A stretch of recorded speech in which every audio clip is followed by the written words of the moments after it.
Aquí seguimos en el Simposio Uninorte con la doctora Teresa del Pilar Ríos de la Universidad del Norte. ¿Cómo se encuentra, doctora? Buenas noches, muy bien, gracias.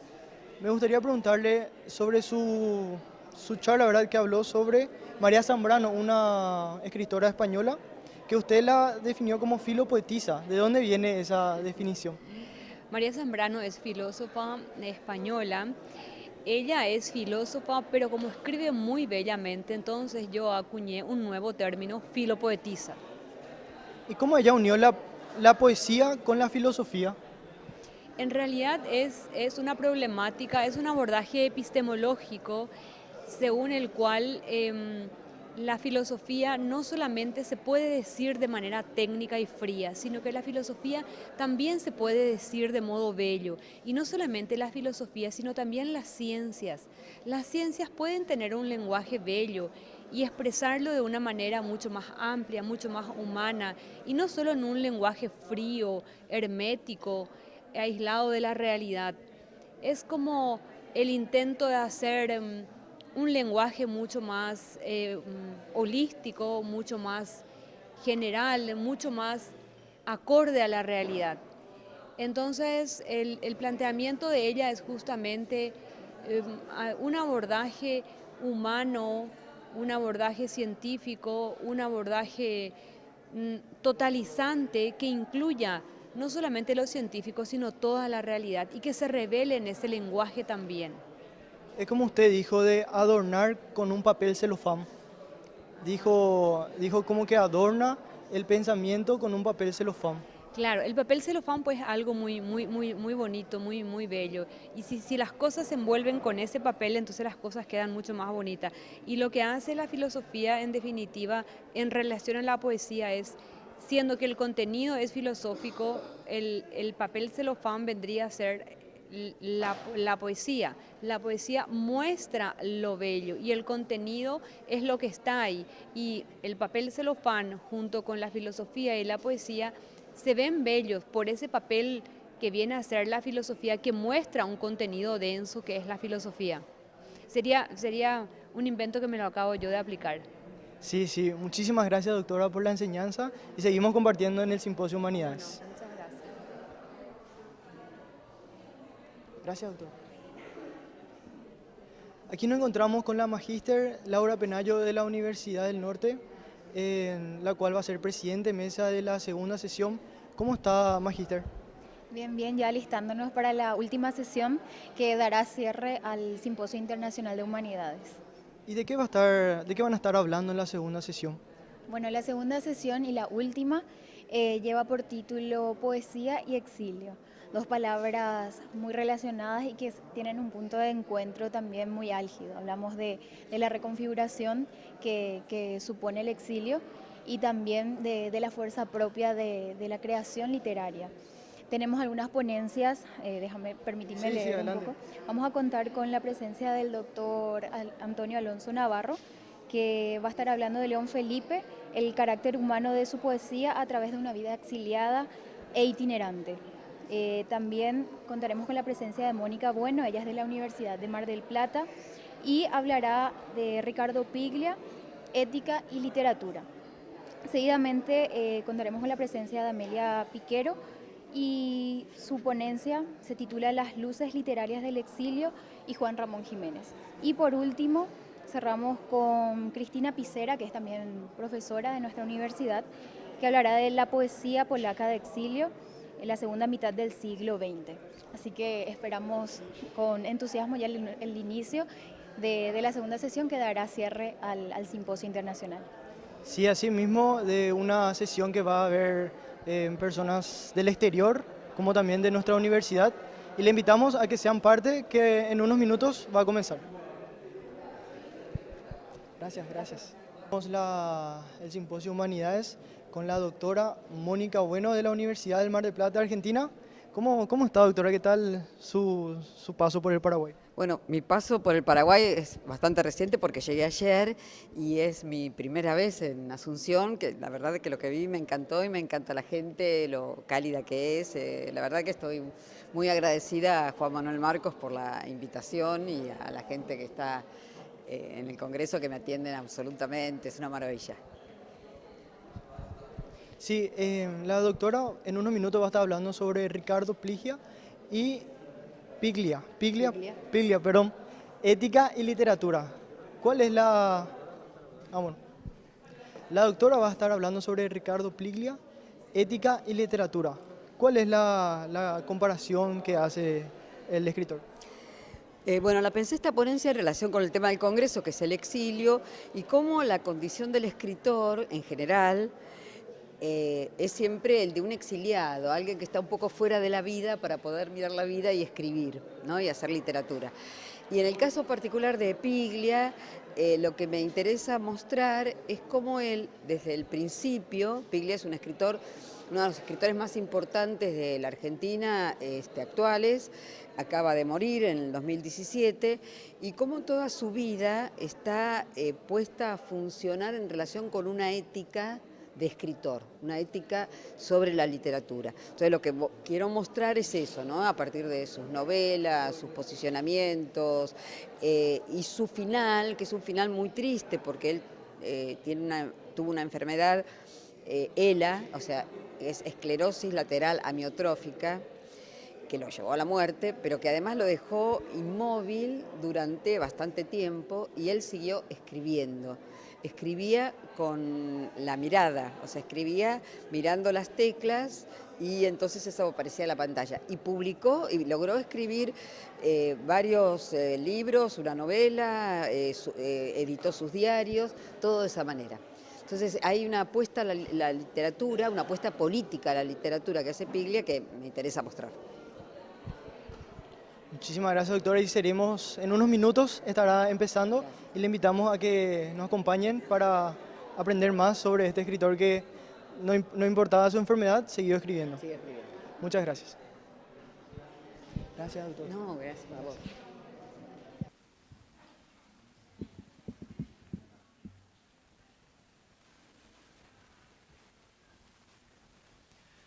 Señoras y señores, daremos inicio a la segunda sesión de esta jornada denominada Poesía y Exilio.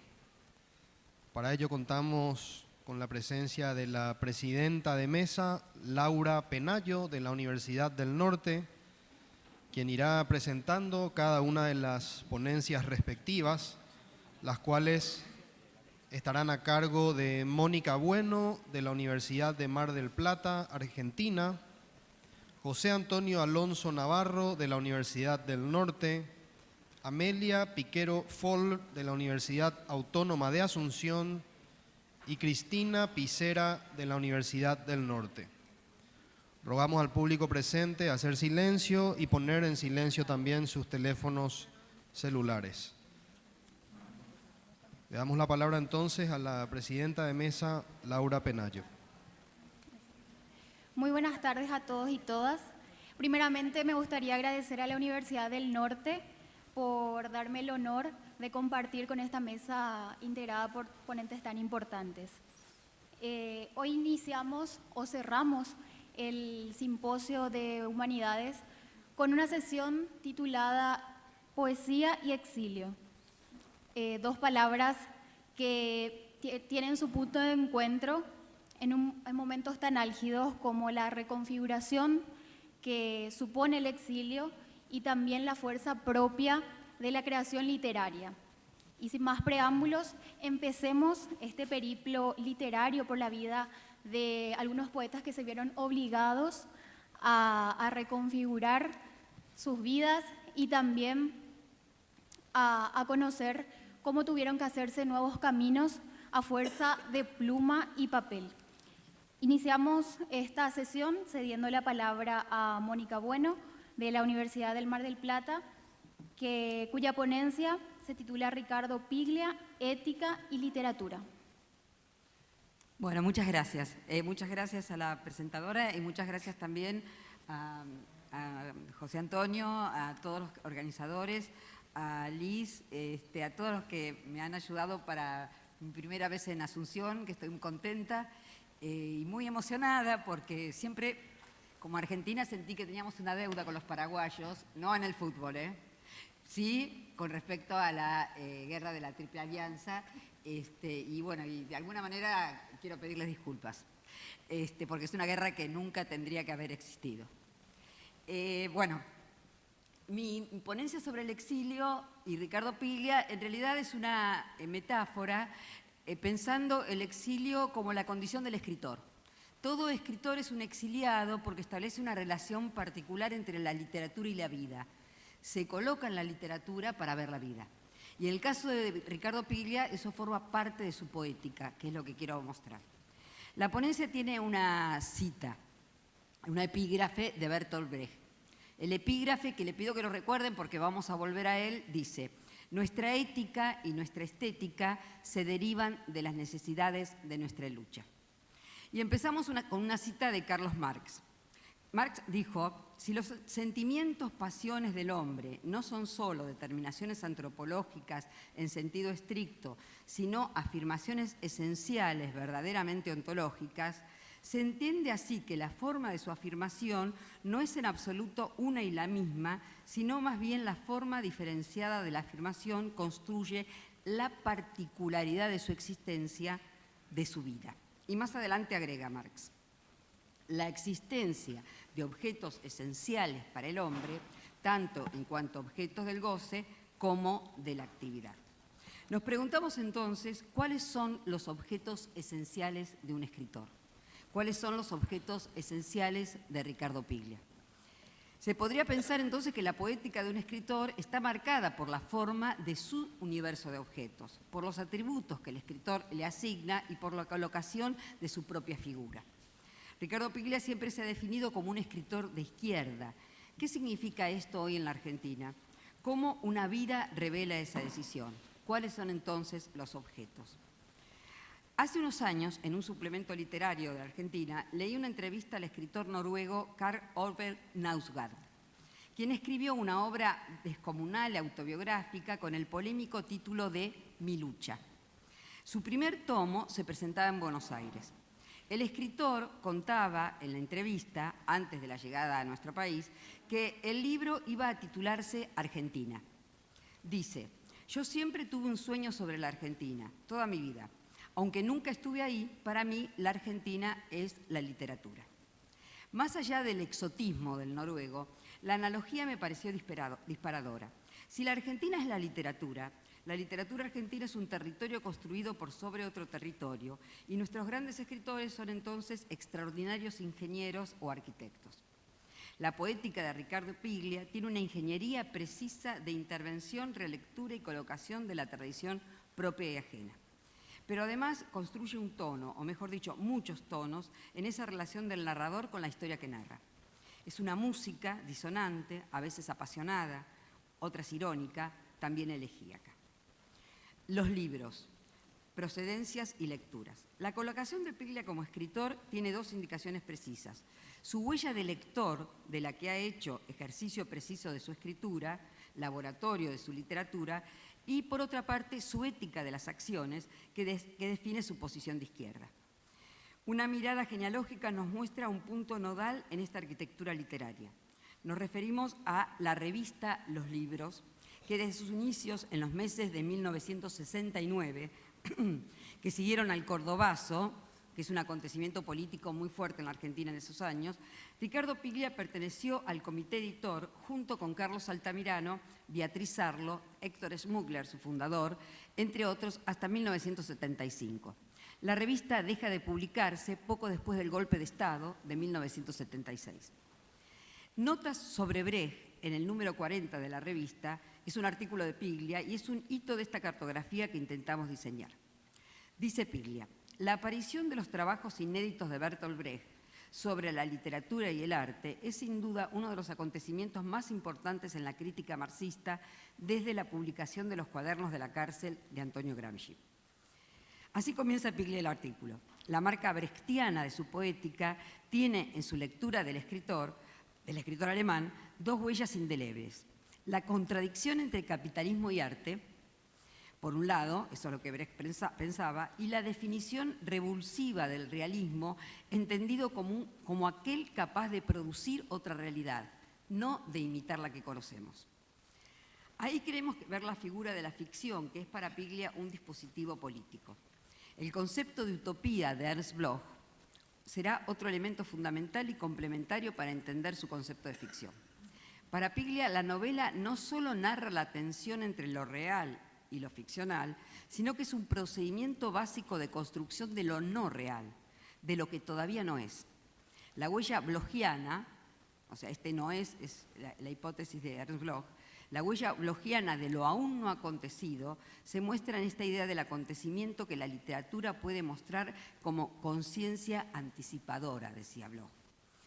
En varias entrevistas Piglia se ha referido a esta posibilidad de la ficción literaria. En sus ensayos ha desarrollado esta premisa, pero también en sus novelas y cuentos ha puesto a funcionar las formas de este espíritu utópico. Se pregunta en el artículo, ¿para quién escribir? ¿Desde dónde? ¿Quién nos puede leer? Podemos ver, 40 años después, que sus preguntas son clave para entender las acciones de su política de escritor. En sus conclusiones aparecen con claridad la marca de su poética. Cito, una práctica revolucionaria en el arte y la literatura deben tener en cuenta este momento productivo, experimental, de trabajo contra el verosímil, declara al final del artículo. Esta decisión del experimento como dispositivo fundamental es su ejercicio de la literatura y explica la variedad de sus tonos, que decíamos antes, del uso de los géneros particular que él hace y de las formas. Su lectura del marxismo, sus cuestionamientos, su interés en el debate marcan su productividad de los conceptos que definen siempre su mecanismo, descolocación, colocación de las cosas del mundo. Muy parecido al de Borges. La diferencia entre Borges y Piglia está en las constelaciones de análisis que implican la mirada ideológica de cada uno. La literatura de Piglia y sus ejercicios de pensamiento y debate han sabido construir y ampliar su comunidad de lectores. Su relación con los críticos, sus intervenciones en la cultura popular y en los medios de comunicación, sus conferencias, su actividad como editor, son acciones claras que definen esa comunidad, pero también indican su vocación ética. Hay en él un sentido en el deber intelectual. Piglia cierra el artículo con la cita de Brecht que utilizamos en el epígrafe de nuestro trabajo. Nuestra ética y nuestra estética derivan de las necesidades de nuestra lucha. Crítica y ficción.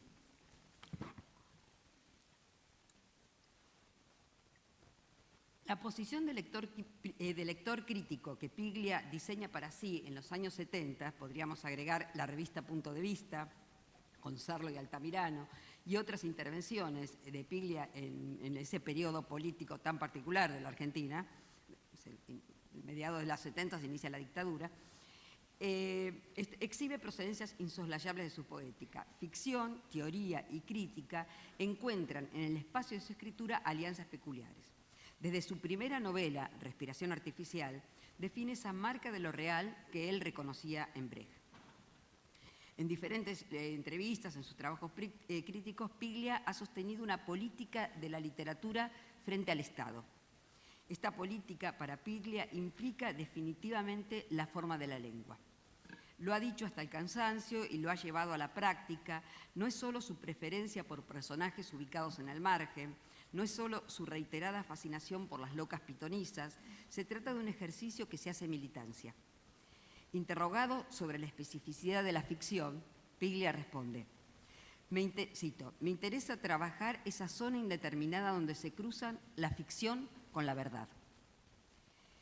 Y agrega en los 90, la Argentina de estos años es un buen lugar para ver hasta qué punto el discurso del poder adquiere a menudo la forma de una ficción criminal.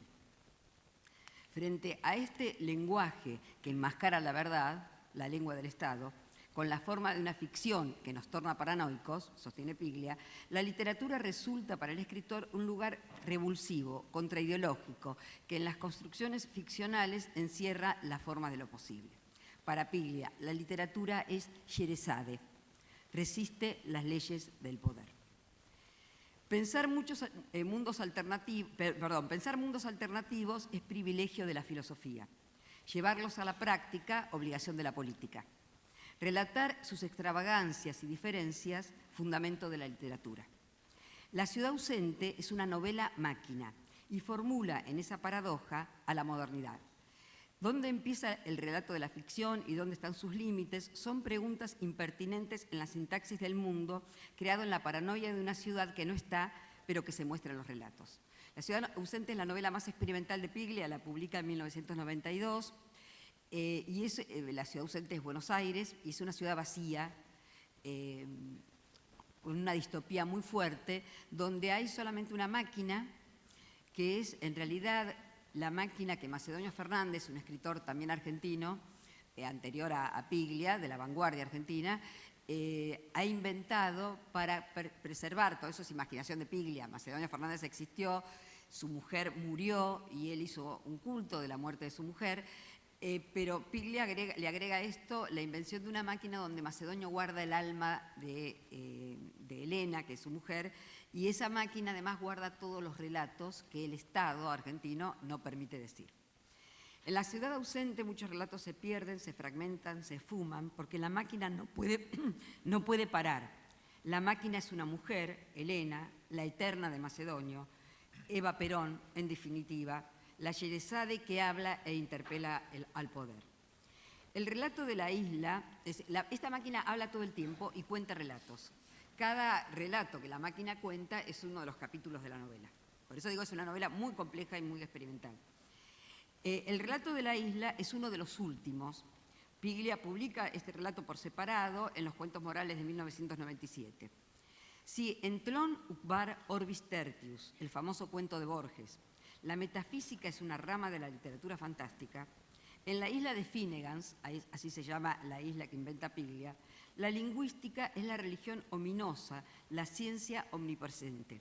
Una teoría del lenguaje encierra una teoría sobre las formas de vida, desde Wittgenstein lo sabemos. En esa isla, la multiplicidad de formas de vida se da en la superposición de lenguajes. Si un hombre y una mujer se aman en una lengua, dice la novela, se odian en otra, nos cuenta la máquina. La ficción de la isla anula la brecha entre lo posible y lo imposible, porque todas las posibilidades coexisten por la simple efectuación de la lengua. Utopía de la anulación de la univocidad de lo real, política de la ficción frente al lenguaje del Estado. Cito, dicen lo que quieren y lo vuelven a decir, pero ni sueñan que a lo largo de los años han usado cerca de 7 lenguas para reírse del mismo chiste. Es una cita de la novela. La realidad de la isla, decíamos, es difusa e inestable porque inestable es el lenguaje que la nombra. La distorsión de las lenguas es la distorsión del tiempo y del espacio y la irregularidad de una ciudad que muta y siempre se define por lo que ha dejado de ser. En la isla, esta ciudad ausente es casi como un secreto.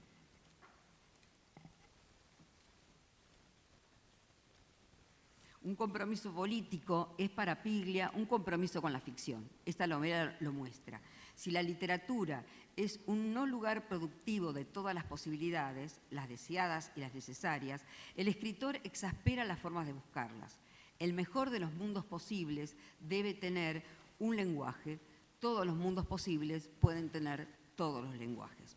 La figura de la isla entonces nos parece una condensación de su ingeniería, un efecto de su poética, un diseño perfecto del tono polifónico de la literatura argentina. Ahí vemos también las resonancias de sus lecturas de Brecht, Gramsci y Mao, su posición frente al marxismo y su mirada siempre peculiar y corrosiva de la forma de una tradición.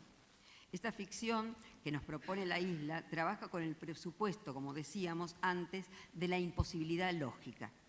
Si una de las marcas características de la utopía como género es la diferencia, y esa diferencia se pone en evidencia en la formación de una lengua, la isla de Piglia establece la diferencia por exasperación del absurdo de la mutación existente en todo lenguaje.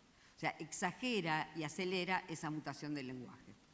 En la serie utópica, la diferencia es, decíamos, la descripción de este lenguaje. Como Borges en Clon, como Fogny, o sea, un utópico en su utopía, Piglia describe un sistema lingüístico que se basa en la simultaneidad, la pérdida y la memoria.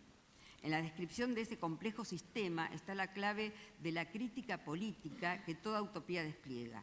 Está el complot que desde la literatura las ficciones organizan para desenmascarar las otras ficciones que desde el poder, desde el Estado, se cuentan como verdaderas.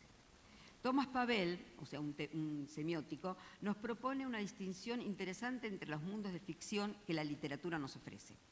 Dice que existen aquellos que se postulan como bases de ida y vuelta al mundo que conocemos y las que apuestan quemar las naves y e instan a la investigación y a la aventura.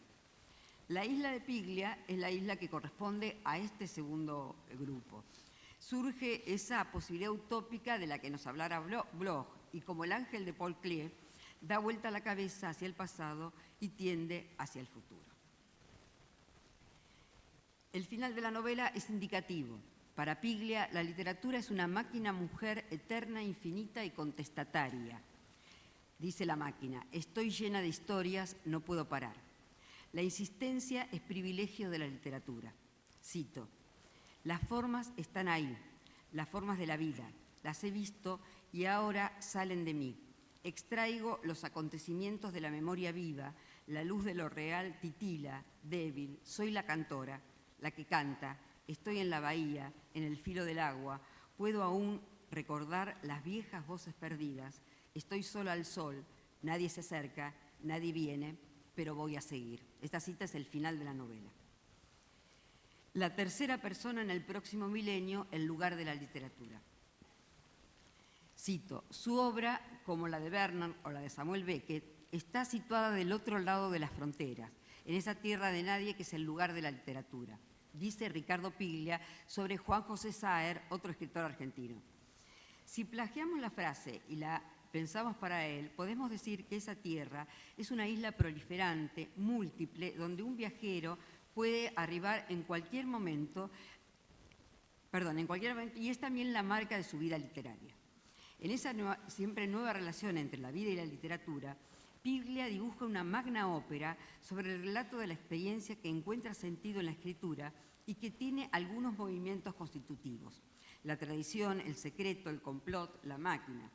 En su relato, la imagen del tiempo que se expande o se reduce, que destella como una epifanía o desaparece, está la inexorable huella de su poética.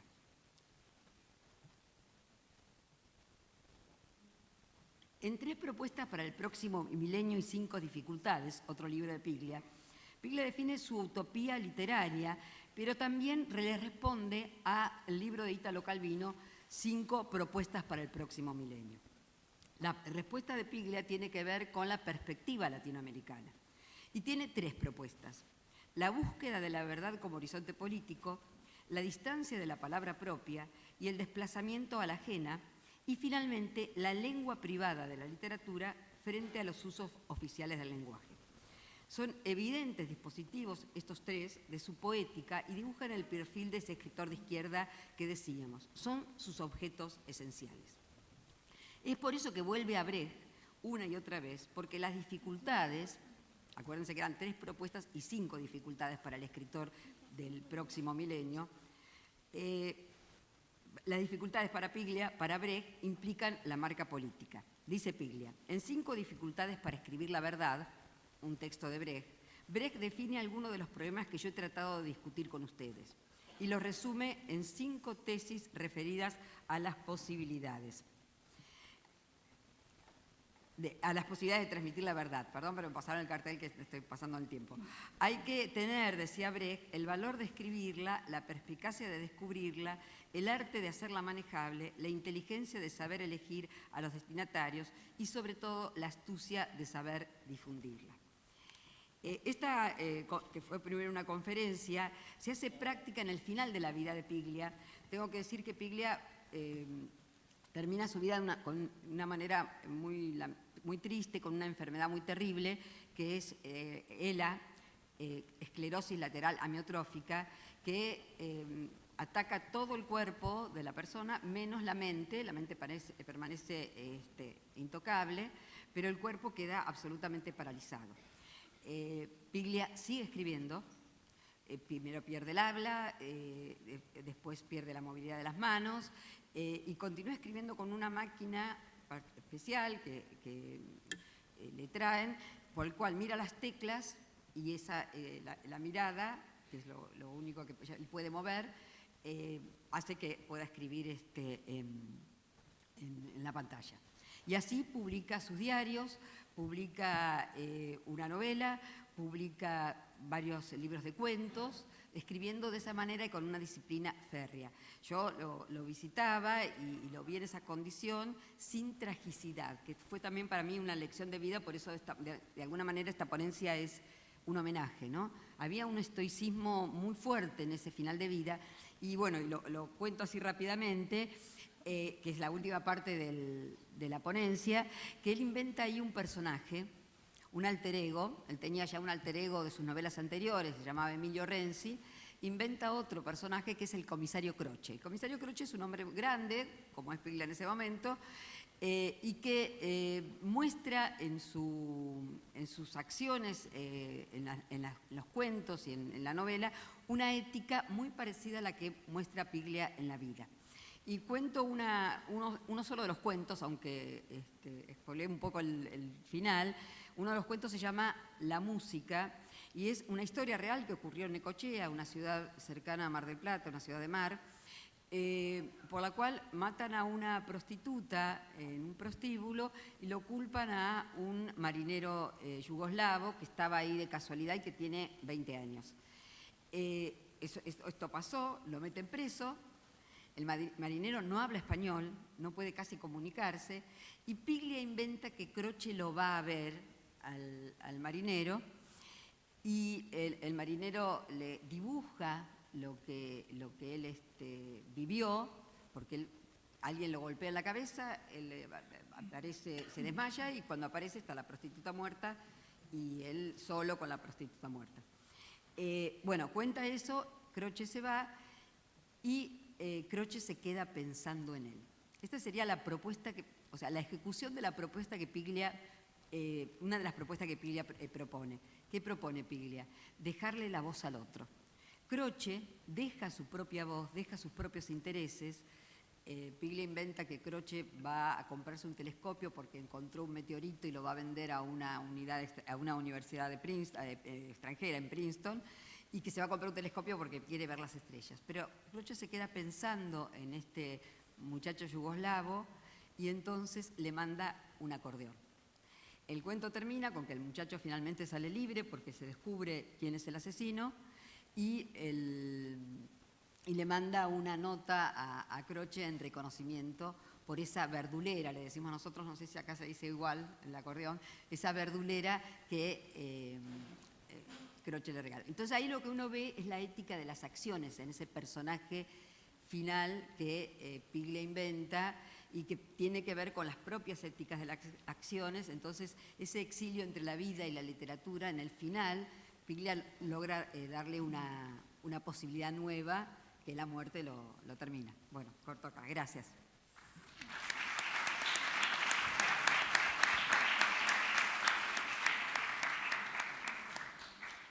A continuación escucharemos las palabras del doctor José Antonio Alonso Navarro, quien hablará de León Felipe, el carácter humano de su poesía a través de una vida exiliada e itinerante.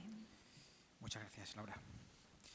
Señoras y señores, cuando me invitaron a participar como cada año en este insigne Simposio Internacional de Humanidades organizado por la Universidad del Norte y me dijeron que el tema principal giraba en torno a la literatura y al exilio, no me lo pensé dos veces y opté por hablar de un gran poeta que estuvo exiliado hasta el final de sus días en México, como muchos otros, León Felipe. Me vino enseguida a la mente además lo vitalmente humano de su poesía y de una vida tan errante como errática. De modo que me voy a centrar en tres aspectos esenciales de León Felipe con el fin de ofrecer unas pinceladas muy generales sobre él, su vida, algo de su obra y bastante escuetamente sobre la temática de su poesía. De León Felipe se han dicho muchas cosas, que fue un poeta antifascista, anticlerical, que posee en su estilo poético reminiscencias de la poesía de Juan Ramón Jiménez, modernista, que posee resabios de Antonio Machado, que posee retazos de Walt Whitman o de Waldo Frank. También se ha dicho que estuvo muy influido por el discurso bíblico y que en última instancia fue un poeta comprometido política y socialmente. Bueno, yo creo fundamentalmente que León Felipe fue sobre todo un poeta de la vida, un poeta itinerante, un poeta caminante, un poeta aventurero, un poeta del hombre, un poeta revolucionario, un poeta de sí mismo, un poeta que quiso exponer las injusticias del ser humano y exponer su propio sentir de la vida o ante la vida a los demás. Y también, cómo no, y esto es muy importante, un poeta individualista. A León Felipe no le importaba lo material, el dinero, eso es clarísimo, al renunciar a una vida tranquila y acomodada, sujeta a las convenciones tradicionales de la burguesía. Lo que le interesaba eminentemente era buscar un sentido vital, el sentido de la vida misma dentro de sí mismo a través de la poesía y de una vida llena de peripecias y aventuras. Por eso nunca encontró su nicho en la farmacia o en la farmacopea, sino en la condición natural de la vida con lo bueno y con lo malo. León Felipe en realidad se llamaba León Camino Galicia de la Rosa y nació en Tábara, provincia de Zamora, España, el 11 de abril de 1884 y murió en Ciudad de México el 18 de septiembre de 1968. León Felipe nació de una familia acomodada y aunque algunos lo niegan, dicen que desde joven manifestó una conducta algo rebelde y opuesta a los designios de su padre, que era notario, se llamaba Higinio. Tras terminar su bachillerato, no con muchas dificultades, después de tantos palmetazos, discusiones y peleas con sus maestros y su padre, se marchó a Madrid para estudiar la carrera de farmacia, pero no por vocación, sino para contentar a su padre. Él realmente lo que quería estudiar León Felipe, o ser León Felipe, era fundamentalmente actor de teatro. En Madrid, León Felipe se pasó más tiempo en el teatro, como es de suponer, que en clase. Pero eso no fue óbice para que no lograra terminar la carrera de farmacia satisfactoriamente. Y este es un dato que poca gente sabe. No lo hizo mal, no fue un mal estudiante. Sacó una matrícula de honor en la materia de botánica. Bueno, pues terminó farmacia igualmente con muchas discusiones y palmetazos con su padre. Cuando León Felipe terminó la carrera, su padre le avaló al pedir un préstamo para abrirle una farmacia en Santander. Pero cuando murió su padre, a León Felipe no le importaba la farmacia absolutamente para nada. Era un pésimo administrador. De manera que dejó la farmacia de buenas a primeras sin pagar el préstamo y se fue a Madrid, a Barcelona y a recorrer algunos pueblos del Levante español. En ese entonces se dedicó a ser actor de teatro en compañías ambulantes, pero eso solamente le trajo sufrimiento, hambre, penurias y miserias. Un día sus acreedores lo descubrieron su paradero y fue encarcelado en la cárcel de Santa María Egipciaca en Santander. Y allí permaneció algún tiempo. Algunos de sus biógrafos, por ejemplo Alejandro Finisterre, dijo que estuvo 3 años en la cárcel. Bueno, pues no. Otros dicen que estuvo 1 año, tampoco. Estuvo solamente unas semanas. Cuando salió de la cárcel, en 1917, su hermana Consuelo y su marido, que era funcionario, Jesús Cárdenas, le abrieron una farmacia en Balmaseda, Vizcaya. ¿Qué pasó en Balmaseda? Bueno, pues León Felipe conoció a una muchacha peruana de origen vasco de la alta sociedad que se llamaba Irene de Lambarri. Algunos biógrafos dicen que los dos se hicieron novios y se marcharon a Barcelona.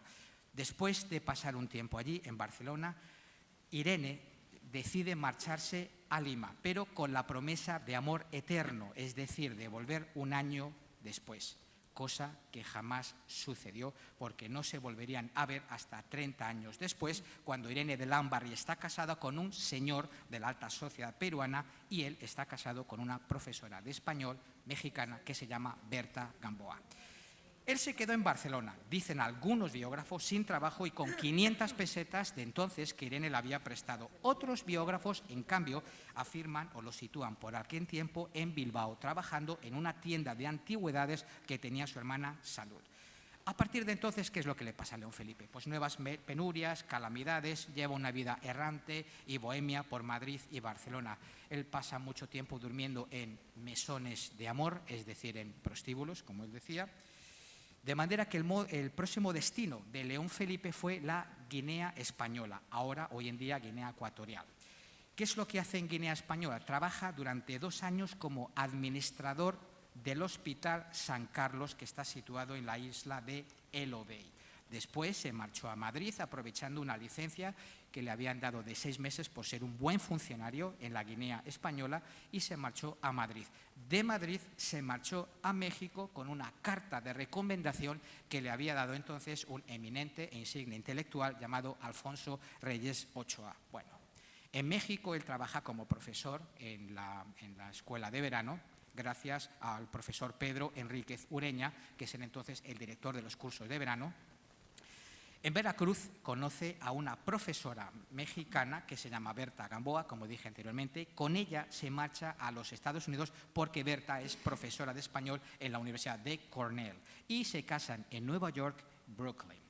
En Estados Unidos se aburre muchísimo, así que Berta, que le trata más a él más como un hijo que como su esposo, le ayuda a buscarle cosas para que León Felipe, que es un hombre tremendamente inquieto, se distraiga. Él enseña español en la escuela Berlitz, aprende inglés muy bien, luego se convierte en un traductor más o menos bueno, y llega incluso a estudiar letras en las universidades de Columbia y Cornell, donde trabaja como lector de español hasta 1930, que es cuando Berta y él regresan nuevamente a México. Está un tiempito en México, se marcha a Las Vegas, Estados Unidos, pero ahí no tiene fortuna, el trabajo que se espera encontrar no cumple las expectativas que León Felipe tiene en ese momento, y regresa otra vez a México. En 1934 viaja a Madrid, y tras una breve estancia en la capital de España, León Felipe decide marcharse a Panamá. Algunos biógrafos dicen que para convertirse, para ser profesor de español, y otros para ser embajador. Bueno, lo primero sí es correcto, él trabajó como español o dando conferencias, pero no llegó a ser ni embajador ni agregado cultural, no le dieron el placet.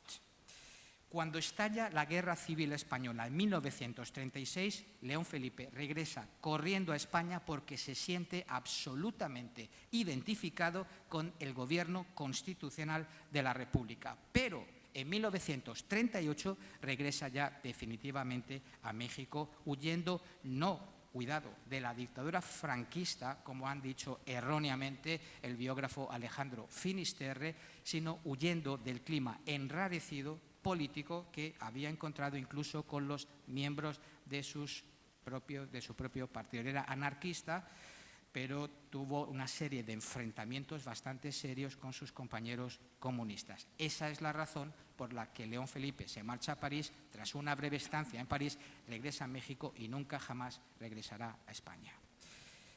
Bien, de León Felipe quiero destacar indudablemente su fuerza expresiva y estilística.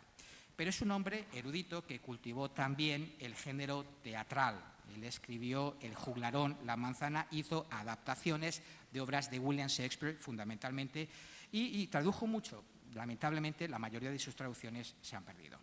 Bueno, los libros más importantes de poesía que tiene León Felipe: Versos y oraciones del caminante, El español del éxodo y del llanto, El poeta prometeico, etc. Me voy a centrar un poquito, lógicamente estamos hablando de poesía de exilio, pues indudablemente me voy a centrar en el libro de poemas que más trata del exilio o del éxodo personal de León Felipe, que es Del español del éxodo y del llanto, que publica en 1939, cuando es entonces presidente de México Lázaro Cárdenas. En este libro, primeramente, León Felipe se muestra muy agradecido por la hospitalidad que México le brindó a su llegada a tierras mexicanas la primera vez que puso los pies en ella. Después, León Felipe lleva a cabo una defensa de los poetas y de su destino abocado al éxodo, arremetiendo duramente contra Francisco Franco. Dice: de Franco han sido y sigue siendo los arzobispos, pero no los poetas. Sin el poeta no podrá existir España. Que lo oigan las arcas victoriosas, que lo oiga Franco. Todo ello, afirma el poeta, deriva en una poesía hecha en España a base de llanto y de risa. Por lo tanto, no tiene sentido que los exiliados y sometidos al éxodo vuelvan a su lugar de origen. Y dice: ahora la poesía en España no es más que llanto y risa. España está muerta, muerta. Detrás de Franco vendrán los enterradores y los arqueólogos, y los buitres y las zorras que acechan en las cumbres.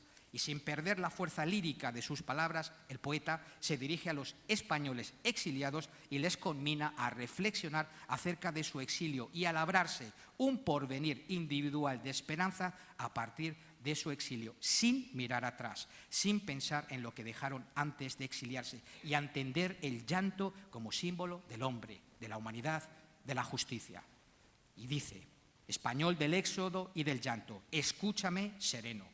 En nuestro éxodo no hay orgullo como en el hebreo. Aquí no viene el hombre elegido, sino el hombre solo, sin tribu, sin obispo y sin espada. Y el poeta comienza su conclusión y desenlace afirmando que en España en realidad no hay ganadores, porque en ella, añade, han perdido todos. En su obra poética, el poeta de Tábara toca además muchos otros temas en los que resalta los rasgos más esenciales de la materia emocional que forja al hombre. Temas que entroncan con la libertad individual del hombre, con el sufrimiento horrible del ser más débil, de un niño, con las asperezas de la vida, con el cansancio del hombre, con la solidaridad del peregrino, con la soledad del poeta, con el desarraigo o la falta o pérdida de una patria, con la monotonía y el hastío vital y con la amargura de quien se sabe vencido y derrotado. Y ahora vamos a lo duro.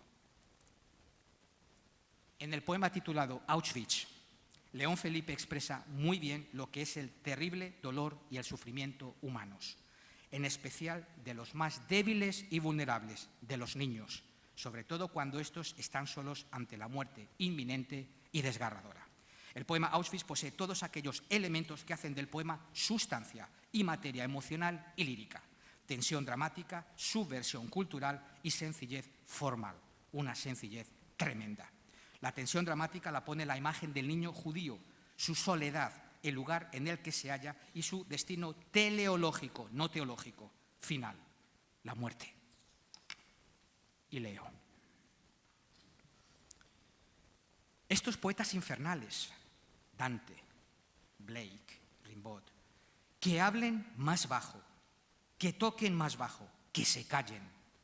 Hoy, cualquier habitante de la tierra sabe mucho más del infierno que esos tres poetas juntos.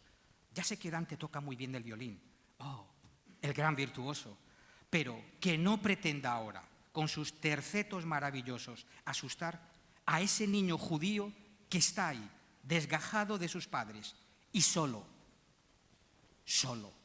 aguardando su turno en los hornos crematorios de Auschwitz. Dante, tú que bajaste a los infiernos con Virgilio de la mano, Virgilio, gran Cicerone, y aquello vuestro de la Divina Comedia fue una aventura divertida, de música y turismo. Esto es otra cosa. ¿Cómo te explicaré? Si tú no tienes imaginación, acuérdate que en tu infierno no hay un niño siquiera, y ese que ves ahí está solo, sin Cicerone, esperando que se abran las puertas de un infierno que tú, pobre florentino, no pudiste siquiera imaginar. Esto es otra cosa, ¿cómo te diré? Mira, este es un lugar donde no se puede tocar el violín. Aquí se rompen las cuerdas de todos los violines del mundo. ¿Me habéis entendido, poetas infernales? Virgilio, Dante, Blake, Rimbaud, hablad más bajo, tocad más bajo. ¡Shh! Callaos. Yo también soy un gran violinista y he tocado en el infierno muchas veces, pero ahora aquí rompo mi violín y me callo. Y termino. A León Felipe no se le ha dado todavía en España el reconocimiento que se le debe o merece en justicia. Los críticos no han sabido darle su lugar debidamente, situándole a trompicones entre la generación del 98 y la generación del 27. Juan Ramón Jiménez lo trató mal, muy mal. En una ocasión en la que León Felipe le había pedido a Juan Ramón Jiménez que leyese sus poemas, este último rehusó a hacerlo, devolviendo el sobre cerrado sin abrir que León Felipe le había dado. Eso lo afectó profundamente. Vicente Gaos González Pola, que fue un poeta, ensayista y profesor español muy destacado a raíz de la primera promoción poética de la posguerra y hermano de la actriz Lola Gaos, a la que yo personalmente conocí, lo menciona solamente en 5 líneas en su obra Claves de la literatura española, Ediciones Guadarrama. Además, lo incluye en un grupo de poetas que el autor considera de segundo orden, y cito, que no llegaron a desarrollar plena personalidad poética. Una barbaridad, pero esto era un comentario propio de la época franquista, entonces de los años 70.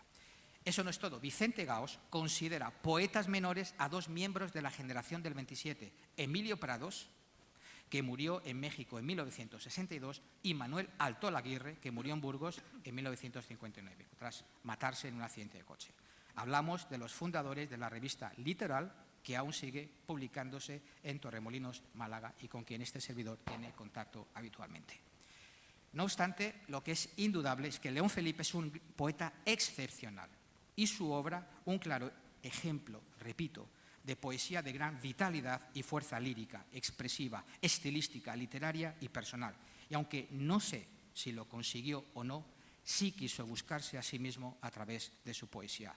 Hoy aquí lo recordamos por su profunda humanidad y testimonio de vida poética en este simposio de humanidades de un modo especial. Muchas gracias.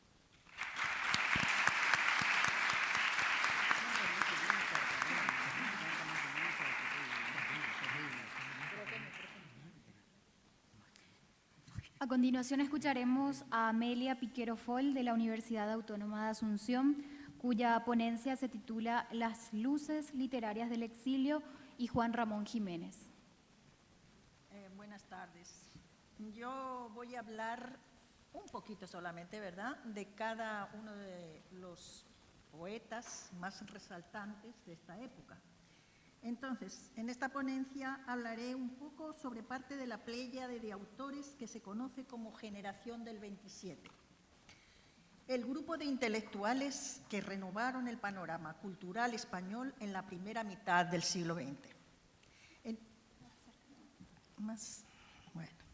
Entre ellos está Rafael Alberti, que nació en el puerto de Santa María, en Cádiz, en el año 1902. En 1925 se le otorgó el Premio Nacional de Literatura por su libro de poemas Marinero en Tierra. A pesar de su juventud, el genio ya se manifestaba de una manera apremiante. Fue también pintor y gran amigo de los surrealistas. En 1931 se adhirió al Partido Comunista y presidió durante la Guerra Civil Española la Alianza de Escritores Antifascistas.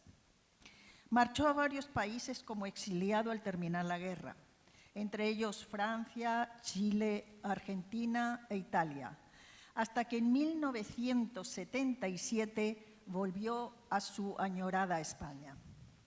Tiene una gran cantidad de obras destacables, como El alba de Alelí, Cal y canto, Sobre los ángeles, Entre el clavel y la espada, Retornos de lo vivo lejano, Roma, peligro para caminantes, etc.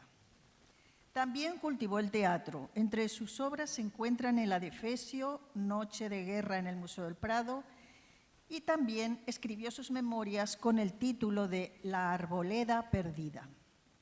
Se le concedió el Premio Cervantes en el año 1983. Fue doctor honoris causa por la Universidad de Cádiz en 1985, a más de otros premios.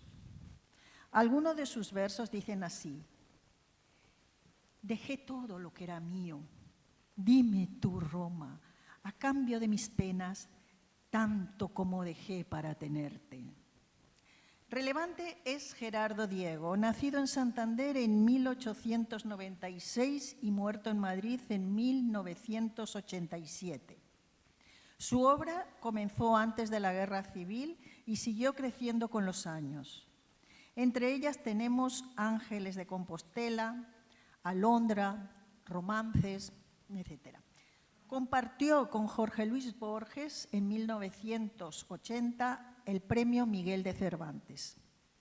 Uno de sus poemas así dice: el sueño es algo tan lánguido, tan sin forma, tan de nieblas. ¿Quién pudiera soñar siempre, dormir siempre? ¿Quién pudiera? Otro eximio poeta es Luis Cernuda, nacido en 1902 y muerto en 1963. Se exilió en México, país donde murió. Su obra está repleta de desencanto y pesimismo. Entre ellas tenemos Perfil del aire, Las nubes y Desolación de la quimera. Muchas más, por supuesto. Al enterarse del asesinato de García Lorca, le dedicó este poema. Así como en la roca nunca vemos la clara flor abrirse, entre un pueblo hosco y duro no brilla hermosamente el fresco y alto ornato de la vida. Por esto te mataron, porque eras verdor en nuestra tierra dura y azul en nuestro oscuro cielo. Hablando de Federico García Lorca, diremos que nació en Fuentevaqueros, Granada, en 1898. Es quizá el más famoso de los poetas españoles del siglo XX. Al comienzo se le consideró como uno de los prohibidos. Sus obras se expandieron por el mundo entero, siendo digno de admiración su Romancero gitano. En su momento, este libro fue criticado por sus grandes amigos, Salvador Dalí y Luis Buñuel, como una referencia de defensa hacia los gitanos, raza esta siempre marginada. Luego, el éxito ha sido total en el mundo entero. Con una poesía a veces casi surrealista, te lleva hasta los confines más grandes del alma. Al poco de la Guerra Civil, en 1936, fue fusilado el 16 de agosto sin causa aparente, al considerársele como enemigo de la renovación franquista, o revolución, diríamos mejor. También fue dramaturgo y escribió una serie de tragedias teatrales que se siguen representando sin descanso en el mundo entero, hasta hoy en día. Tenemos Yerma, La casa de Bernarda Alba, Bodas de sangre, Doña Rosita la soltera y tantas otras actuales como las que más. En su Romancero gitano tenemos estos maravillosos versos. Antonio Torres Heredia, Camborio de pura crin, moreno de verde luna, voz de clavel varonil. ¿Cuándo te han quitado la vida cerca del Guadalquivir? O, por ejemplo, este otro del romance de Sonámbulo. Verde que te quiero verde, verde viento, verdes ramas, el barco sobre la mar y el caballo en la montaña. Referente a las fechas en que empezaron a autorizarse las obras de autores prohibidos, quiero aclarar que disiento totalmente del catedrático Ignacio Soldevila cuando hace hincapié de que en 1969 comenzó una apertura hacia ellas. Lo digo con propiedad, porque tengo el volumen de obras completos de García Lorca, encuadernado en cuero, papel, Biblia y letras doradas, del año 1960, o sea, muchísimo antes de lo que este señor da en decir. Y he escuchado muchísimas veces también esto de, y no se le permitió hasta no sé qué año. Es en el 1960 ya se le permitió y se le editó como es debido y en el mundo entero fue un éxito total. Fue la editorial Aguilar quien hizo esta colección maravillosa con un prólogo de Jorge Guillén y un epílogo de Vicente Alexandre, nada menos, premio Nobel, imagínense. Esta editora ya había comenzado hacía tiempo y continuó con autores famosos de todo el mundo, incluyendo a los clásicos españoles. Tenemos a Vicente Alexandre, nacido en 1898 y muerto en 1984. Permaneció en España tras la Guerra Civil y en el año 1949 fue nombrado académico de la lengua. Es entonces cuando adopta la figura de protector de las nuevas generaciones de poetas. Entre sus obras están La destrucción del amor, En un vasto dominio, Poemas de la consumación y muchas otras. Ganó el Premio Nobel de Literatura en 1977. Una de sus poesías comienza así. El puro azul ennoblece mi corazón. Solo tú, ámbito altísimo, intocable a mis labios, das paz y calma plenas al agitado corazón con que estos años vivo. Otro poeta es Dámaso Alonso y Fernández de las Redondas. Nació en Madrid en 1898 y murió en 1990. Fue profesor, lingüista, crítico literario y alumno del insigne Menéndez Pidal en el Centro de Estudios Históricos. Enseñó lengua y literatura en diversas universidades extranjeras como Berlín, Cambridge, Oxford, Stanford, Columbia, Leipzig y otras. En España dio cátedra en las universidades de Valencia, Barcelona y Madrid. Fue director de la Real Academia de la Lengua durante los años 1968 a 1982. En este caso, su principal labor fue la organización de encuentros con las academias americanas para trabajar en común por la lengua española.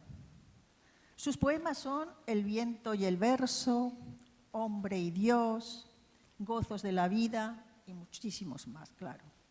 En Dublín, Irlanda, la biblioteca del Instituto Cervantes en 2007 es inaugurada con el nombre de Dámaso Alonso. Algunos de sus versos son estos. Gota pequeña, mi dolor, la tiré al mar, al hondo mar.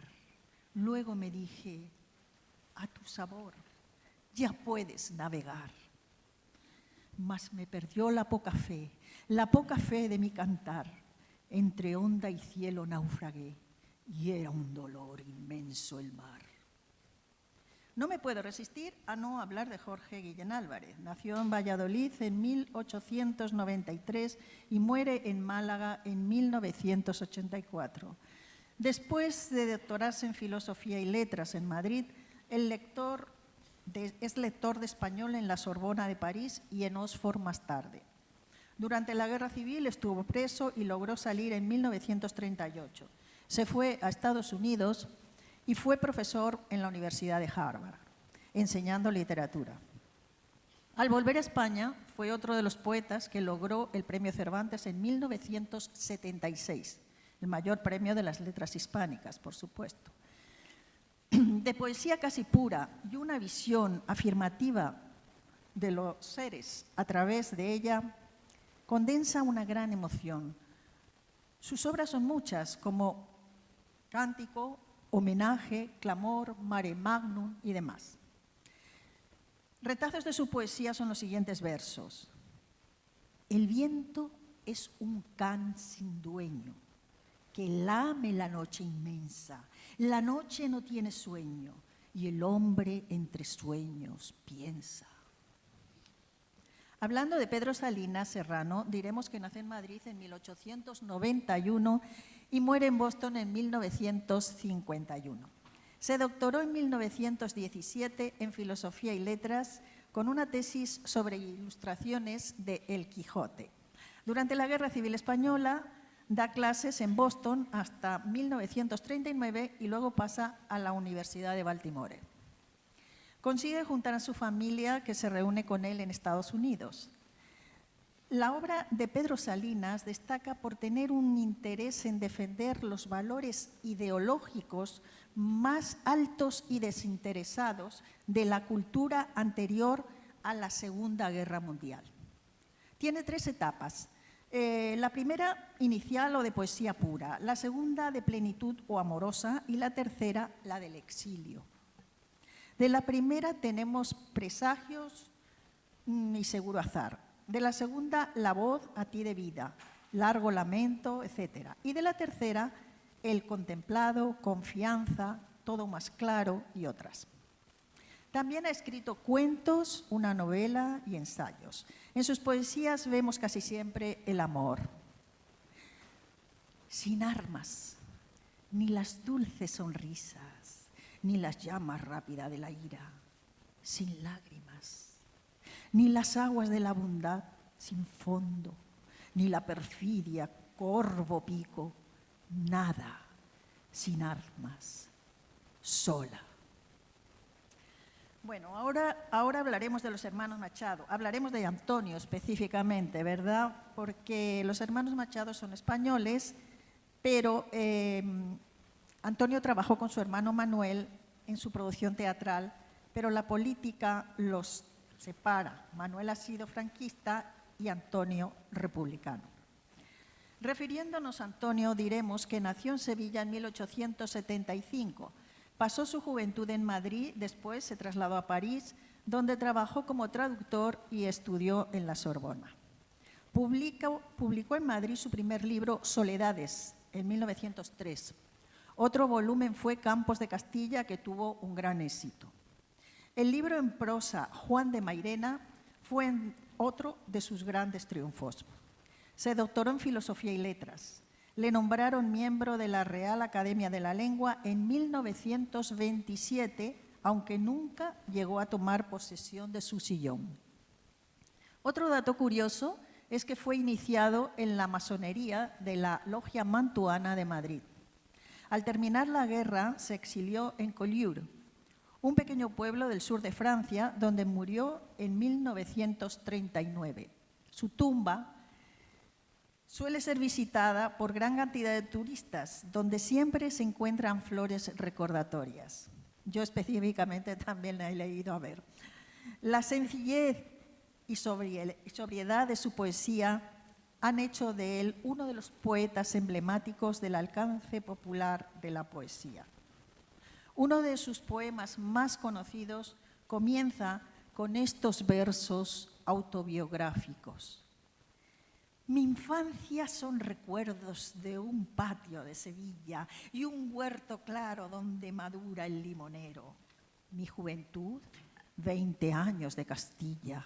Mi historia, algunos casos que recordar no quiero. Realmente, de quien deseo hablar un poco más, es de Juan Ramón Jiménez. Nació el 24 de diciembre de 1881 en Palos de Moguer, Huelva, y murió en 1958 en San Juan de Puerto Rico. Fue premiado con el Nobel de Literatura en 1956 por el conjunto de su obra, pero la que más se recuerda es su maravilloso Platero y yo, que no creo que tenga parangón con ninguna otra prosa poética hecha por nadie. Este libro universal, ha dicho Juan Ramón Jiménez, que estaba escrito para, qué sé yo, para quién. En esta obra no sobra ni una sola palabra. Esta alegría triste hace que el duende de la nostalgia, la ternura y el amor sobresalga sobre todo un mundo de luz y de gracia andaluza. En su juventud tuvo una progresión de sensibilidad artística exacerbada, tanto que se le supuso una enfermedad mental. Su formación literaria no solo fue en las aulas de Madrid, donde inició sus estudios formales, sino también durante su convalecencia en un sanatorio de Francia. Allí, el psiquiatra Gaston Lalanne puso a su disposición una gran colección de libros del simbolismo francés.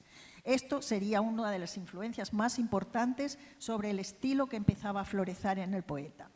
Juan Ramón Jiménez y su esposa Zenobia emigraron a Nueva York en 1936, apenas un mes después del golpe militar que marcó la Guerra Civil. Ya estaba comenzando la huida de muchos insignes literatos. La nostalgia de España fue la que protegió la unión simbólica entre los españoles que se fueron y los que quedaron. El poeta desterrado sintió una doble melancolía por la patria abandonada, seguido de una cultura ausente que como resultado de su ausencia dejó de ser la suya.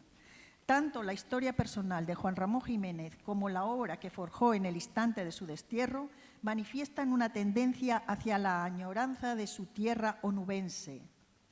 Esa gran ternura que sentía hacia ella influyó grandemente para introducirse en el campo de la literatura internacional. Por lo tanto, un elemento primordial en la formación del poeta fue el estudio sistemático de la nostalgia como un tópico artístico. Al salir de España en 1936, esto se intensifica de tal forma que llega a ser una nostalgia crónica, sobre todo de su querida Palos de Moguer. Esta característica en los poemas de este poeta se debe concebir como un espacio simbólico propio, siempre dirigido por la memoria humana con recuerdos de lo perdido y de lo descubierto. Cuando descubre en Norteamérica algo que le atrae, lleva a cabo una transferencia simbólica con la patria lejana, haciendo comparaciones no dentro de su nostalgia, sino por medio de ella. De esta forma, el exilio se convierte en un espacio sumamente productivo para el artista. De Platero y yo podemos decir que se convirtió en muchos países como libro de texto en los colegios.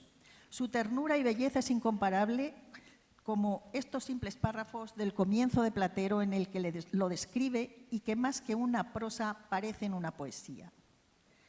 Platero es pequeño, peludo, suave, tan blando por fuera que se diría todo de algodón, que no lleva huesos. Solo los espejos de azabache de sus ojos son duros como dos escarabajos de cristal negro. O este otro, mira, Platero, que de rosas caen por todas partes, rosas azules, rosas blancas, sin color. Diríase que el cielo se deshace en rosas. Mira cómo se me llenan de rosas la frente, los hombros, las manos. ¿Qué haré yo con tantas rosas? Y con esto termino, pues el reducido tiempo que tenemos no da para más. Sería interminable la larga fila de escritores y poetas de los que se podría seguir hablando. Muchas gracias.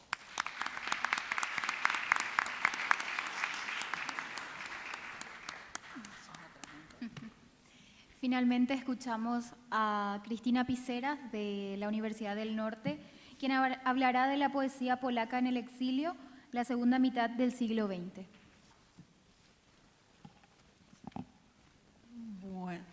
Buenas noches. Yo la verdad que estoy agradecida al Uninorte porque siempre me permiten sacar algún tema de Polonia. Entonces es un placer para mí siempre contarles algo de mi país. Hoy voy a hablar de la poesía polaca en el exilio en los años 1947 hasta 1989. Antes de entrar en el tema propiamente dicho, quiero que se fijen un poco en un detalle. Por ejemplo, en cuanto a en caso de literatura latinoamericana y española, hay todo un continente que habla un solo idioma, ¿verdad? Si no te quieren editar en Asunción, bueno, te editarán en Buenos Aires. Si no podés editar en Montevideo, te editan en México. Si no te pueden editar en España, como fue el caso de Camilo José Cela, por ejemplo, que La Colmena no pasó la censura, se editó en Buenos Aires. No hay problema en ese sentido. En cuanto a la actividad literaria polaca en el extranjero, fuera de Polonia, cuando hablamos de esa actividad, siempre hay que tener en cuenta la actividad editorial de la gente que fundó y creó las editoriales donde los escritores en el exilio o los escritores emigrados, como decimos nosotros, pudieron publicar para sus lectores. Porque fíjense, nuestro poema épico más importante, el poema que, bueno, cuando nos despiertan a medianoche y dicen recita la introducción a Pantadeus, recitamos, ¿verdad? Es algo así como Martín Fierro para los argentinos que saben todo de memoria. Fue editado en París en el año 1834 por nuestro poeta romántico más importante, Adam Mickiewicz, porque ya en aquel tiempo se han armado ahí, han fundado las editoriales para editar literatura polaca, ¿verdad? Pero nosotros nos vamos a mudar en el tiempo y llegamos a la segunda mitad del siglo XX, al año 1947-89. ¿Por qué esta fecha? Bueno, en el año 1945 termina la Segunda Guerra Mundial. La foto corresponde a la conferencia de Yalta, durante la cual los dueños de los imperios, Churchill y Roosevelt, vendieron a Polonia, regalaron, ¿verdad?, a Stalin, en una actitud vil, le cedieron el control sobre Polonia, le entregaron las tierras orientales que antes pertenecían a Polonia, Ucrania, Bielorrusia, Lituania. Bueno, le recompensaron con algunos territorios en el oeste, ¿verdad? Reconocieron las actividades de la NKVD, la temible policía secreta política soviética, como acordes a las convenciones internacionales, aunque en aquel tiempo ya se sabía sobre lo que había sido la masacre de Katyn. No sé si ustedes escucharon, la masacre de Katyn fue la matanza de como mínimo 22.000 de oficiales polacos efectuada en el año 40 por el ejército soviético que invadió a Polonia casi al mismo tiempo que Hitler, porque Hitler lo hizo el 1 de septiembre y los soviéticos el 17 de septiembre del año 1039. Bueno, entonces, ¿qué pasa? Como los emperadores le dieron carte blanche prácticamente a Stalin para liquidar la resistencia armada en Polonia, mucha gente que participó en los movimientos de la resistencia y que, bueno, no encontraron, corrieron peligro de muerte si volvían a Polonia, ¿verdad? ¿Y por qué se encontraban afuera al terminar la guerra?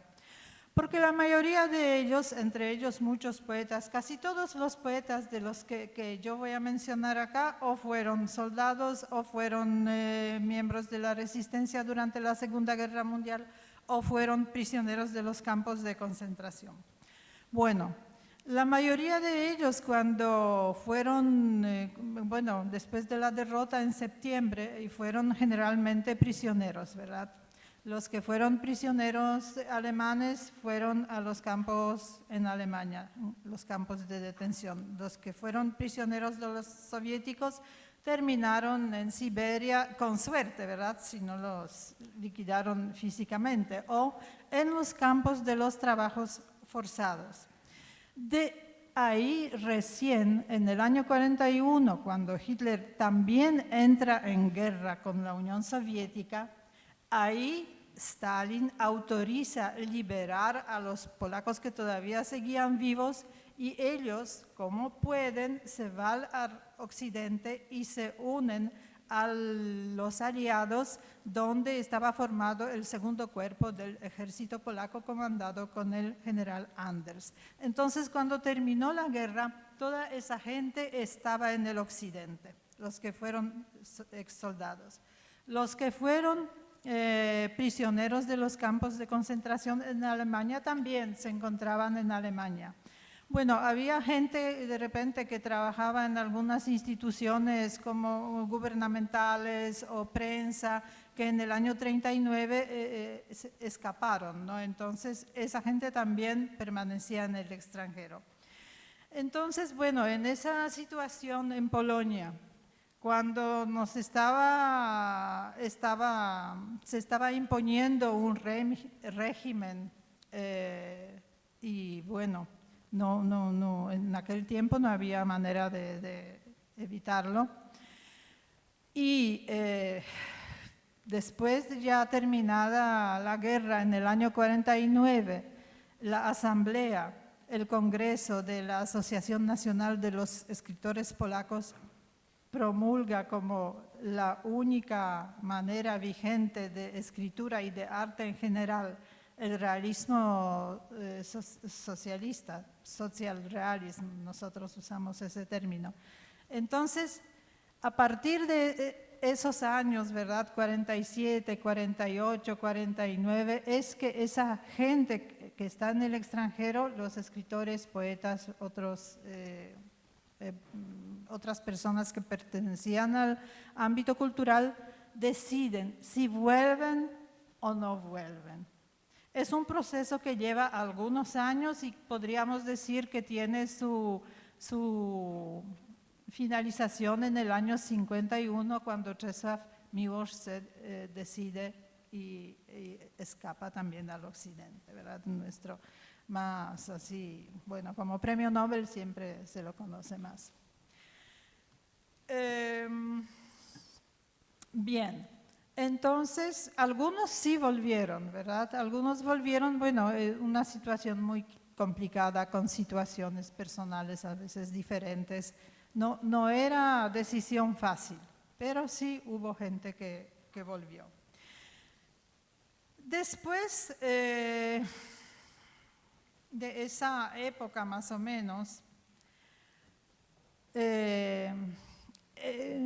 bueno, ya se sabe quién se queda, quién regresa, pero es difícil, no hay como una clasificación, ¿verdad? No se puede establecer dentro de lo que es la literatura en el exilio nuestra ningún así programa artístico, no se han formado grupos con sus manifestaciones poéticas.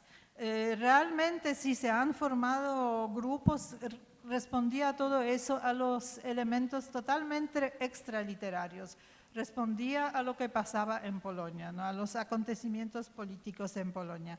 En el año 56, por ejemplo, hubo un momento así que nosotros llamamos de cielo, o sea que el régimen muy duro se hizo un poquitito más blando, entonces ahí de repente hubo un momento de más libertad, algunos volvieron, algunos se publicaron, pero después otra vez volvió el rumbo duro y bueno, y así. En el año 68 hubo así otro momento grave, unos disturbios. Dicho sea de paso, el inicio a esos disturbios dio la suspensión de presentar una obra de teatro también de autoría de Adam Mickiewicz, que, bueno, la lectura que se hacía de esa obra era es antirrusa la obra, antizarista exactamente, ¿verdad? Pero la lectura de aquel tiempo se le hacía por extensión, era antisoviética. Entonces, bueno, la gente salieron a la calle, hubo disturbios y después de esa fecha, después de esos acontecimientos, hubo una ola bastante grande también de los emigrados, especialmente de origen judío.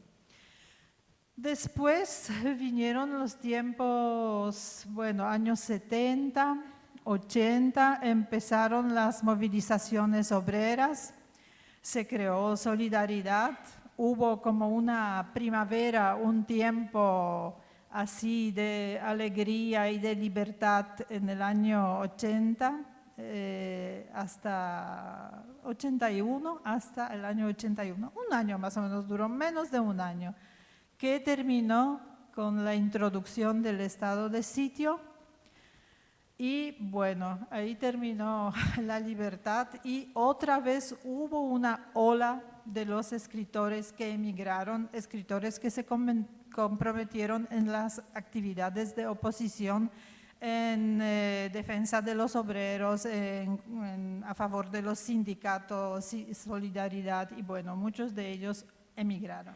Bueno, y así hasta el año 89, cuando el sistema cae y tenemos las primeras elecciones libres,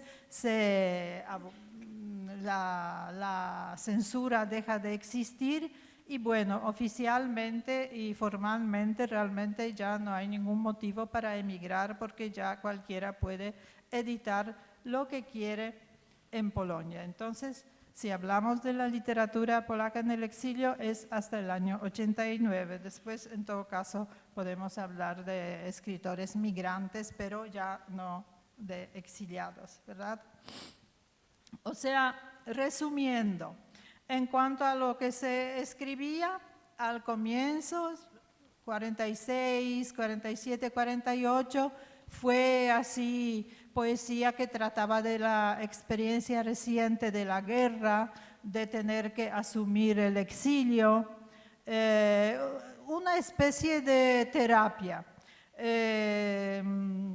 Después, cuando se empezaron a crear revistas de crítica literaria, todo se volvió más profesional, se decantó un poquito los poetas que lo fueron solamente ocasionalmente, no entraron dentro de ese corpus. Y bueno, había también un tiempo un grupo que quiso volver a Polonia, quiso establecer contactos, un grupo de escritores más jóvenes, especialmente en Inglaterra, que buscaron ese contacto. Era joven, gente ya que se formó en Inglaterra, ya tenía una visión un poquito diferente, pero después con los siguientes cambios en Polonia, que bueno, no llegó a realizarse.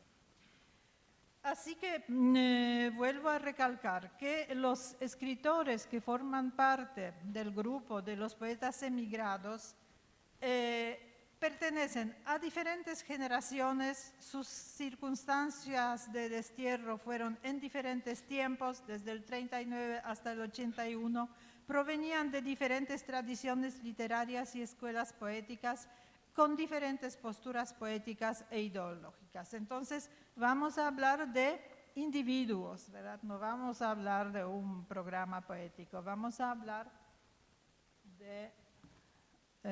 yo elegí algunos. Bueno, acá hay una lista así tentativa, más o menos lo puse generacionalmente. Por supuesto, no es completa, es arbitraria. No sé, ¿quieren que lea los nombres? A ver cómo suena o no. Bueno,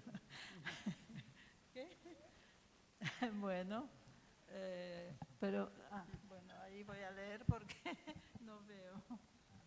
Kazimierz Wierzyński, Józef Witlin, Stanisław Baliński, Jan Lechoń, Aleksander Watt, Tadeusz Sułkowski, Józef Łobodowski, Marian Czuchnowski, Czesław Miłosz, Wacław Iwaniuk, Jerzy Pietrkiewicz, Jerzy Niemojowski, Marian Pankowski, Adam Zagajewski y Stanisław Barańczak.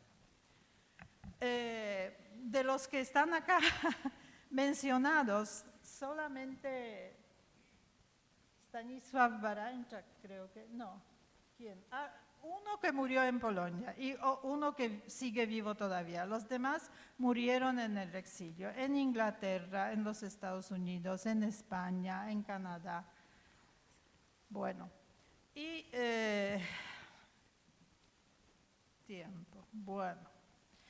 Voy a hablar entonces de algunos poetas. Uno, por supuesto, elegí a Czesław Miłosz como nuestro más laureado y conocido poeta, que es el premio Nobel, ¿verdad? Entonces, bueno, como la gente lo sabe, lo elegí. Acá puse lo que dijo de él otro Nobel, Seamus Heaney. Pueden leer, yo voy a ahorrar el tiempo, ¿verdad? Czesław Miłosz nació en 1911 en Szczecinie, que es Lituania actualmente, y sus años de estudiante transcurrieron en la ciudad de Vilna. Estudió Derecho, debutó como poeta durante sus años de universitario. Los años de la Segunda Guerra Mundial pasó en Varsovia. Él no tomó armas, pero sí estaba involucrado en la vida cultural clandestina. Su hermano sí fue miembro de la resistencia y los dos también ayudaron a los judíos, estaban escondiendo a las familias judías, ¿no? En primer momento se adhirió al sistema estalinista traído por el Ejército Rojo e impuesto a Polonia y representó al gobierno polaco como diplomático en los Estados Unidos y en Francia. Sin embargo, por suerte se dio cuenta de las monstruosidades que conllevaba el proceso de construir el hombre nuevo y el mundo nuevo y feliz, y no quiso ser parte del sistema ni de avalarlo. En el año 1951 pidió asilo político en Francia. Fue un acto bastante valiente, tuvo muchas consecuencias para él personales y profesionales.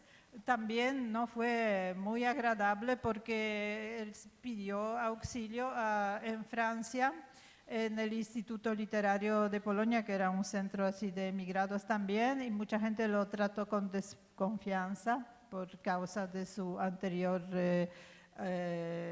digamos, porque estaba adherido antes al sistema, ¿no?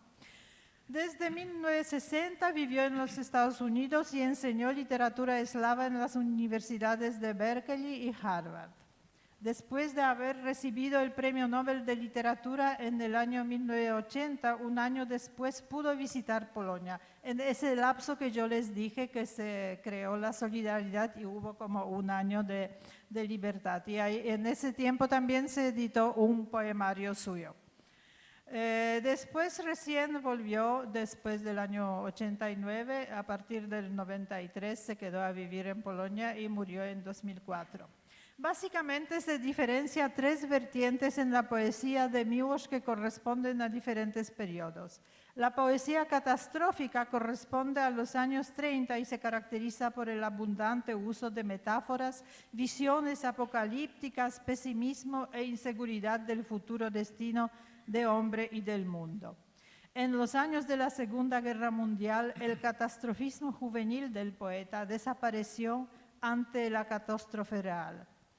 Bueno, acá se fue la imagen, no sé si hice algo. Sí, ya salió, bueno, un ratito. Bueno, de esa época hay ese poema famoso que muchas veces se cita, en donde él dice: ¿qué es la poesía si no salva naciones ni hombres? Complicidad de mentiras oficiales, canción de los ebrios antes de caer degollados, lectura de una quinceañera. O sea, en muchos escritores de aquella época hay ese cuestionamiento, ¿verdad? Si es posible seguir escribiendo poesía después de Auschwitz. Bueno, voy a cortar. De Czesław Miłosz hay muchos materiales, él es lo suficientemente conocido, así que voy a pasar porque me están apurando acá.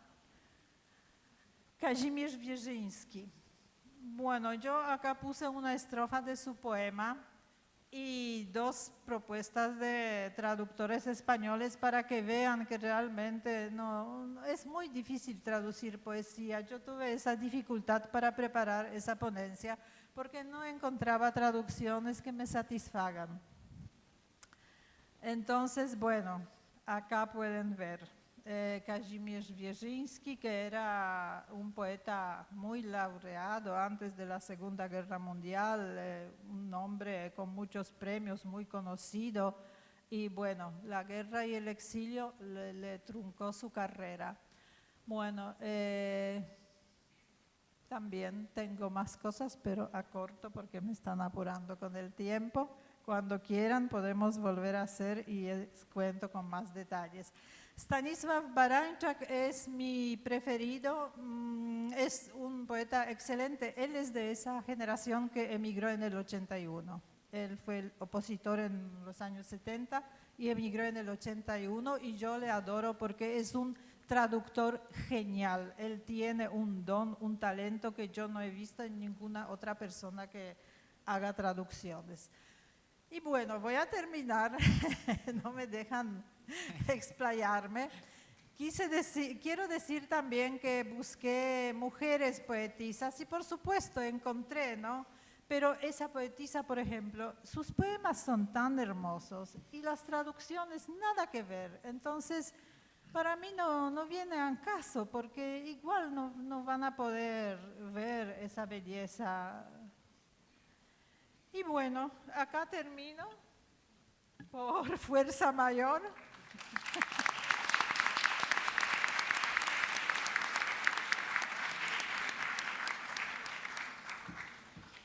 Bueno, el tiempo para el debate ya se ha agotado, por lo tanto, quiero poner a consideración del doctor José Antonio, el director del simposio, si quiere dar unas palabras finales para dar cierre a esta sesión.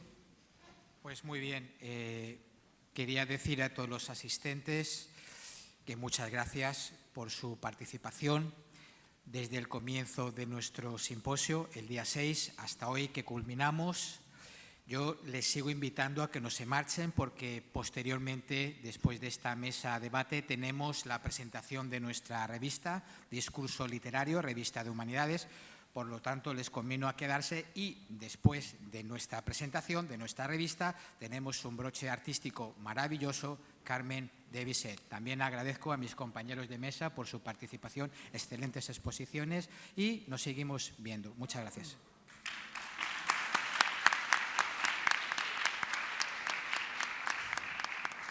Seguidamente tendremos una muy breve pausa para preparar el lanzamiento de la revista y posteriormente tendremos un vino de honor al cual están todos invitados para luego disfrutar de la presentación del ballet y la orquesta de Uninorte.